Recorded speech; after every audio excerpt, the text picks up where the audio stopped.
In this video, I will compare 5 different detectors against the Findx detector in terms of depth, target detection, detection speed, and discrimination features. In this section, I am starting to compare the target detection, detection speed, and discrimination capabilities. Let's see how the DR.ÖTEK MT-XR responds to visible targets.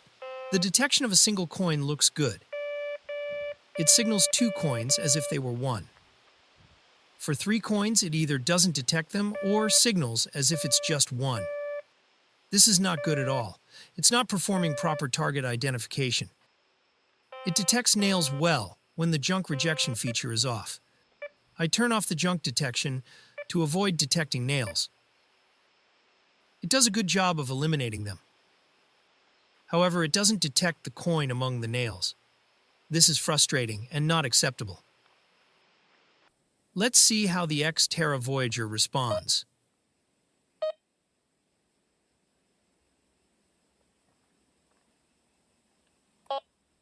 It doesn't give a very clear signal on a single coin and may even give a double signal. On 2 coins, however, I can say its response is good. For 3 coins, it's constantly variable and sees it as if there are 1 or 2 targets. It's not performing effective target identification. It detects nails well when the junk rejection feature is off. I turn off the junk detection to avoid detecting nails. It does a good job of eliminating them. However, like the DR.ÖTEK, it doesn't detect the coin among the nails. I am continuing with the Sakobs detector. The detection of a single coin is very clear. It sees 2 coins as a single target. For 3 coins, it also saw it as a single target. I still did not get very reliable data in multi-target detection. Like the others, it detects nails well when the junk rejection feature is off. It does a good job of eliminating them. However, among the nails, it sometimes detects the coin and sometimes it doesn't. Next is the Pancky detector. I am starting the detections.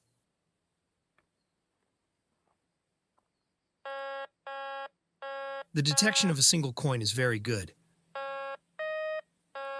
The detection of 2 coins also looks good. However, for 3 coins, it saw it as a single target. It detects nails clearly and well. I turn off the junk detection to avoid detecting nails. It does a good job of eliminating them. However, while moving, it gave false signals. This device could not detect the coin among the nails. Let's take a look at the bounty hunter. Honestly, I filmed this situation specifically to show it. I used this device 3 times. The last time I wanted to use it, the device didn't work. I tried with new batteries, but it still didn't work. There is no repair service available in my country, and due to the costs of international shipping, I cannot get it repaired. In short, if the purchased devices have no service network, or if the company does not stand behind their product, the money you spent essentially goes to waste. And finally, let's finish this test with the Findx Pro.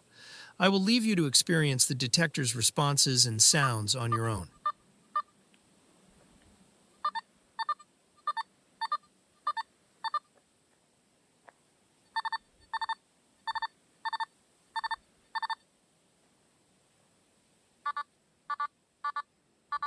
I can clearly say that it was worth every penny, and I am very satisfied with this device.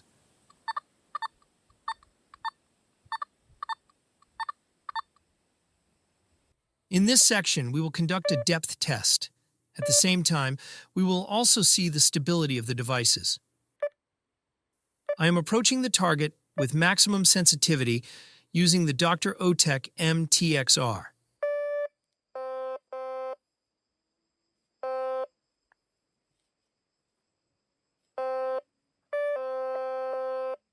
Even though there is nothing on the ground, it continuously gives a signal.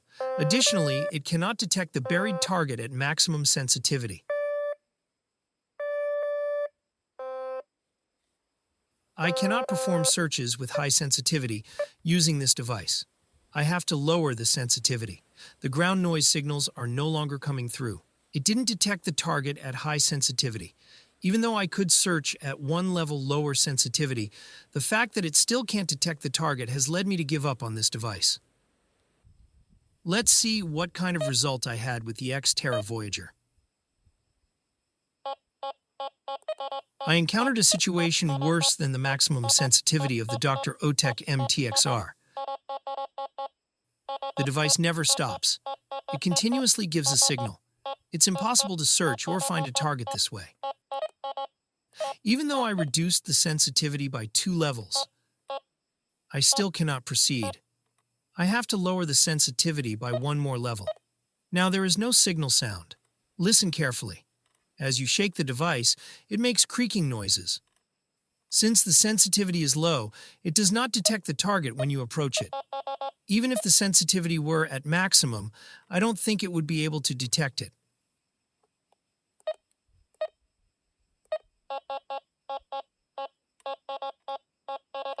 Although I tried, I cannot perform searches with high sensitivity using this device.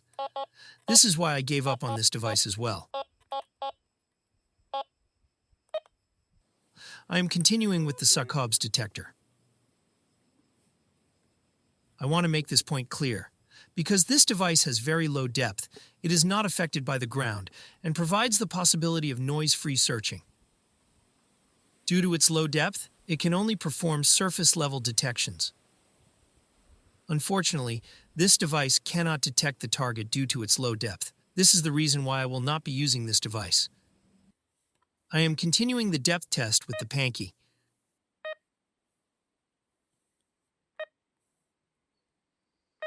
As with all the devices, I am checking the settings and keeping the depth at maximum. It offers a similar silent searching capability as the Sakobs. This device also has low depth. I can say that it has no real use beyond surface-level searches. As a result, unfortunately, this device cannot detect the target. And once again, let's finish this test with the Findx Pro. It doesn't receive any signals from the ground. It's very stable.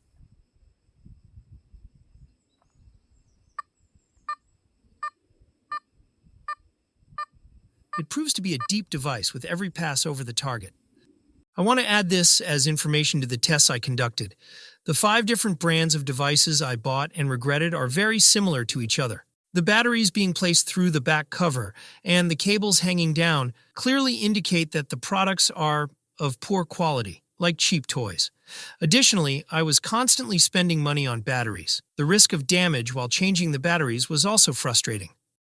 The internal battery of the Findx Pro was another reason that made me happy. Thanks to the USB cable, I can charge it anywhere, and I don't have to spend money on batteries. Another common drawback of these 5 devices is that only the search heads are waterproof. The fact that the system boxes are not waterproof prevents their use in rain and underwater. I would also like to add that these devices continuously give false signals on the beach, both in dry sand and wet sand, making them almost unusable. With the Findx Pro, both the search head and the system box are waterproof, up to 5 meters. On the beach, whether in dry or wet sand, it remains silent and stable during searches. I created this video to share my satisfaction with this device, which is almost as affordable as the other devices and worth every penny. I hope it has been a useful video.